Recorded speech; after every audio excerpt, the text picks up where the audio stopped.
Republicans continue to weigh in on the indictment of former President Donald Trump as he holds on to his frontrunner status in the GOP primary. Alabama Senator Tommy Tuberville spoke about the indictment on America Decides last night. I hope to heck they have got a very serious case, one that is very provable and it's rock solid, because let me tell you, it is going to cost the American taxpayers millions and millions of dollars more. And it's kind of embarrassing to look at this situation when, you know, I've seen presidents in my lifetime do a lot worse. On November 5th, 2020, Trump has been calling on his fellow GOP 2024 candidates to commit to pardoning him if they're elected. Joining us now is CBS News political contributor Ashley Etienne. She's the former communications director for Vice President Kamala Harris. Also with us is Leslie Sanchez. She's a CBS News political analyst and Republican strategist. Good morning to you both. Good morning. Leslie, pardoning, we don't even know. Don't you have to be convicted first? Yeah, I mean, it's hard for somebody to even seriously consider a pardon when we're not even sure of what is going to happen in this case. What are you hearing just beyond what the public pronouncements to the media are from your sources in the Republican Party about this indictment?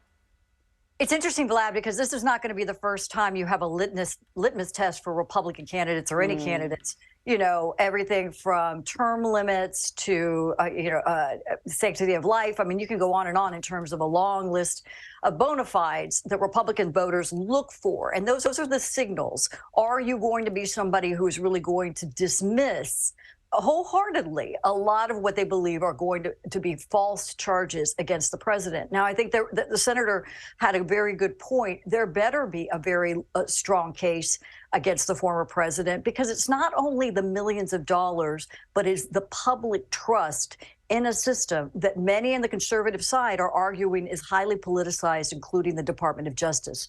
As long as that pall hangs over the campaign, the polarizing effect it's going to have is identity politics, identity with respect to, this is not a campaign about the issues. This is becoming a campaign about, once again, you have 2 impeachments against this president, 2 indictments against this former president. What is it they're so scared of, as opposed to really the integrity of the election? Who's the best candidate? None of that has made it into the political atmosphere, certainly in polling and talking to Republican voters. But there's time will tell.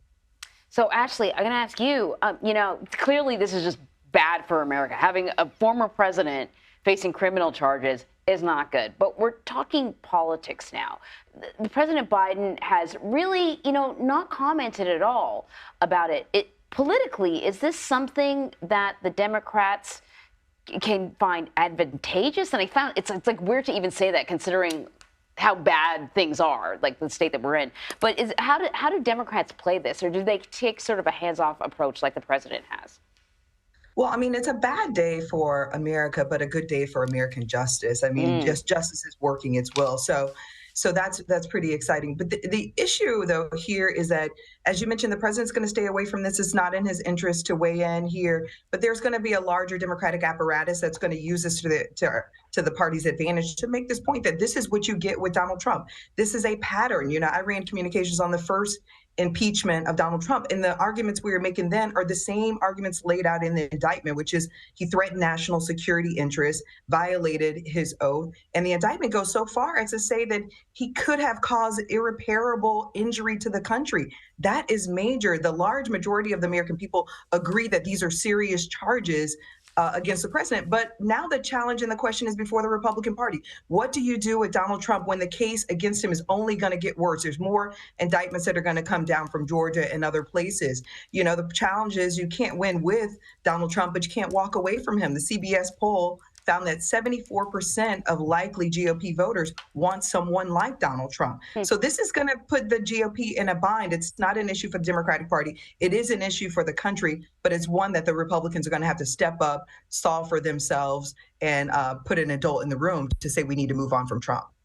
Leslie, as you know, Miami Mayor Francis Suarez has entered the race. I wonder what your thoughts are on what appears to be a sort of Tim Scott type of candidacy that harkens back to staunch Republican ideals circa Ronald Reagan and George Herbert Walker Bush. And while they may sound appealing to some Republicans, the question is, of course, can you win those diehard MAGA base that Donald Trump has a grip on to peel off enough of them, along with some independents, to make it a viable candidacy?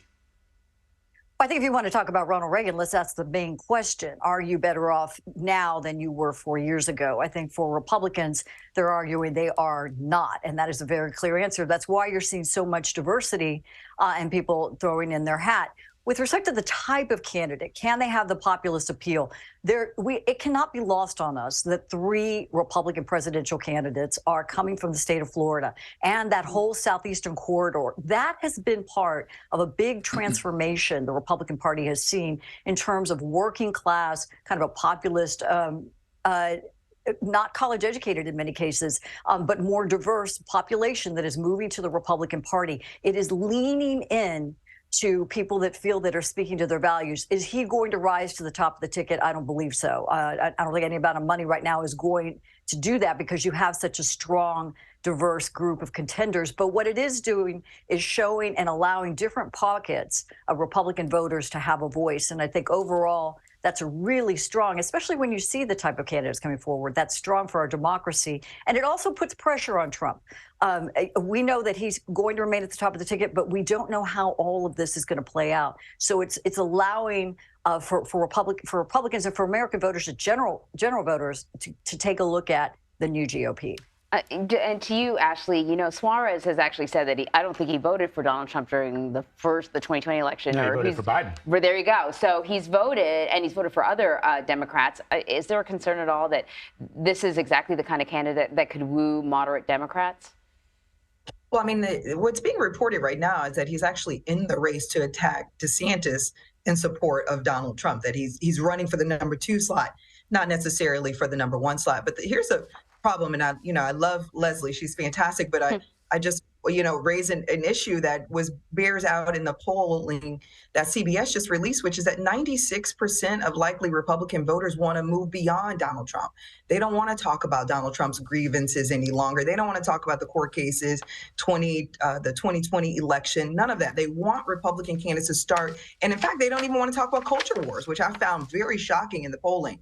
What they really want is the Republican candidates to get back to the issues. How are you going to deal with inflation, job creation, taxes? And so I think that is really the burden on all of these candidates, which is you pointed out, Vlad, which is how do I distance myself from Trump while maintaining favor with his voters and also laying out a big, broad vision for the country that does not include Donald Trump. Ashley Etienne and Leslie Sanchez, great speaking to you. Thank you. Thank you, guys.